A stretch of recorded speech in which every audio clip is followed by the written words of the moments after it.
Salam pemirsa, dalam perkembangan mengejutkan di medan pertempuran Ukraina-Rusia, tentara Ukraina telah berhasil memasuki sekitar 1.300 km persegi wilayah Oblast Kursk. Di tengah upaya Presiden Rusia Vladimir Putin untuk melanjutkan serangan dari Donetsk, pengakuan kritis dari tawanan perang Rusia telah mengguncang Kremlin. Beberapa tentara Rusia, termasuk mereka yang telah lama bertugas, mulai membuat pengakuan yang mengungkap kelemahan mendasar militer Rusia, menyebabkan situasi semakin kacau. Seiring kemajuan tentara Ukraina di Kursk, berbagai masalah dalam tentara Rusia mulai terbongkar. Pengakuan dari tentara yang tertangkap menunjukkan bahwa tentara Rusia tidak dikelola dengan baik, mengakibatkan kondisi yang semakin sulit. Dampak dari operasi Ukraina di Kursk menjadi salah satu elemen yang sepenuhnya mengubah situasi, memunculkan krisis dalam kepemimpinan militer Rusia dan memperburuk keadaan di Kremlin.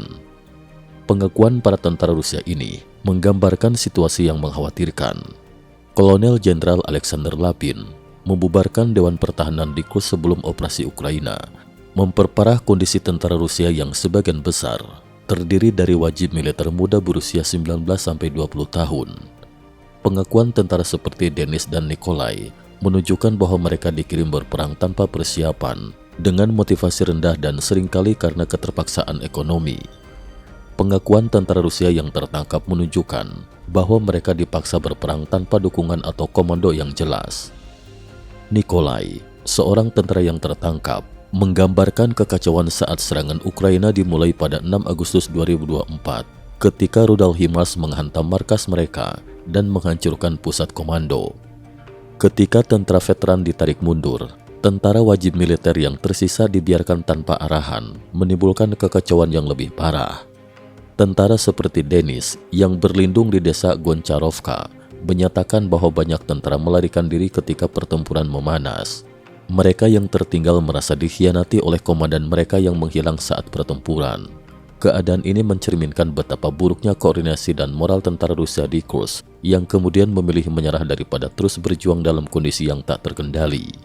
Selain krisis di lapangan, Rusia juga menghadapi kesulitan dalam merekrut tentara baru. Banyak warga Rusia, seperti Vitaly Chugayevsky, terpaksa mendaftar militer karena masalah ekonomi. Ia menyatakan bahwa dia hanya ingin mencari pekerjaan, bukan terlibat dalam perang. Ia mengkritik keras kondisi militer Rusia yang kacau dan komando yang tidak hadir saat perang. Pengakuan seperti ini menambah bukti bahwa Rusia kesulitan mempertahankan moral dan jumlah pasukan di medan perang. Sementara tentara Rusia mengalami kekalahan di Kursk, Ukraina terus melanjutkan serangan balasannya di wilayah Kharkiv. Pada awal September, tentara Brigade Serang ke-92 Ukraina menghancurkan beberapa kendaraan lapis baja Rusia di perbatasan Kharkiv, memperburuk situasi bagi Rusia yang mencoba menekan kota ini.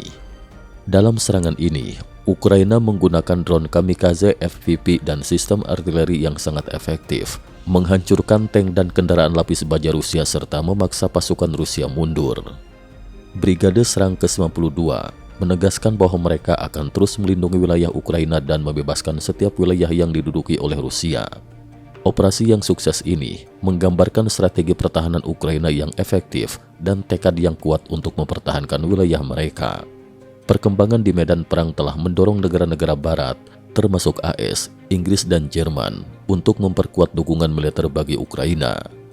Pada pertemuan kelompok kontak Ukraina di pangkalan militer AS di Jerman, negara-negara ini berkomitmen untuk mengirimkan dukungan senjata canggih, termasuk rudal dan sistem pertahanan udara kepada Ukraina. Dukungan ini menjadi ancaman serius bagi Rusia yang mulai merasa tertekan oleh kemampuan Ukraina untuk melakukan serangan di dalam wilayah Rusia.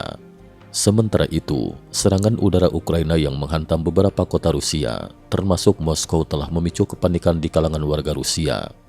Putin menghadapi kritik tajam atas kegagalannya melindungi wilayah Rusia dari serangan Ukraina dan kemungkinan penarikan sistem pertahanan udara dari Ukraina untuk memperkuat pertahanan domestik semakin memperlihatkan krisis yang dihadapi militer Rusia.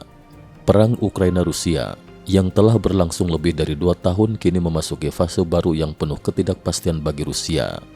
Dengan pengakuan tentara yang tertangkap, kelemahan mendasar militer Rusia semakin terungkap, memicu krisis dalam kepemimpinan dan mempengaruhi moral pasukan. Sementara itu, serangan balasan Ukraina yang semakin agresif terus mengguncang posisi Rusia di perbatasan.